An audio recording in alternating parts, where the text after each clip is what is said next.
In this problem, we are looking at a subtle form of racial discrimination in housing known as racial steering.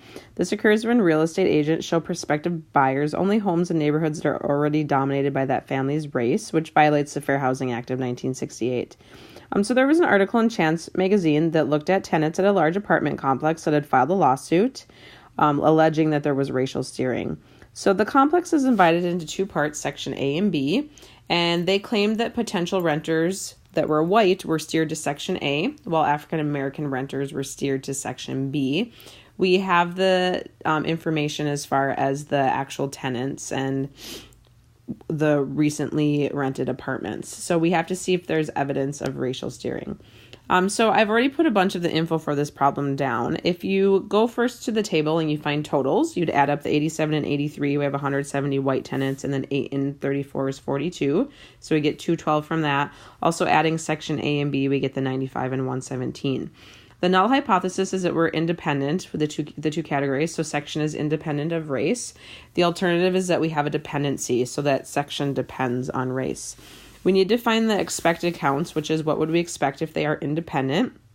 So we take our row totals, so like 95 and 170 for column total, and then divide by the overall total of 212. That gives us this first E1, which will match with the 87. Then we do 95 and 42 over 212, and so on. So the four cells we have in the table each have their own E there. Notice that all these E's are greater than or equal to 5, which is the only condition that we need to check.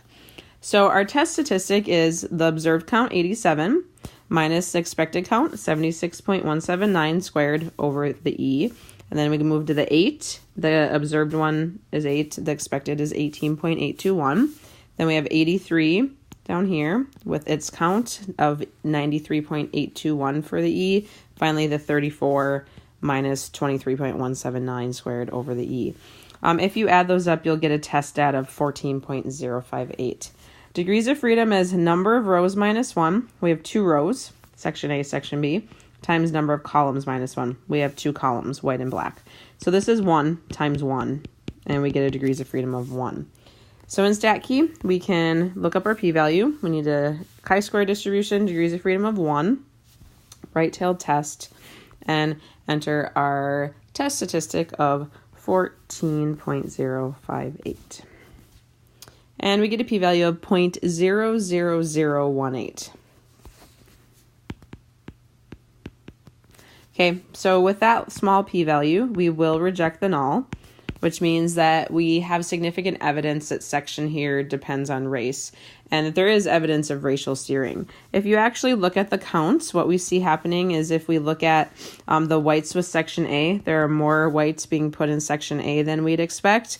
And then if we look at the blacks with Section B, there are more black people being put in Section B than we'd expect, with the opposite trend having happened the other direction.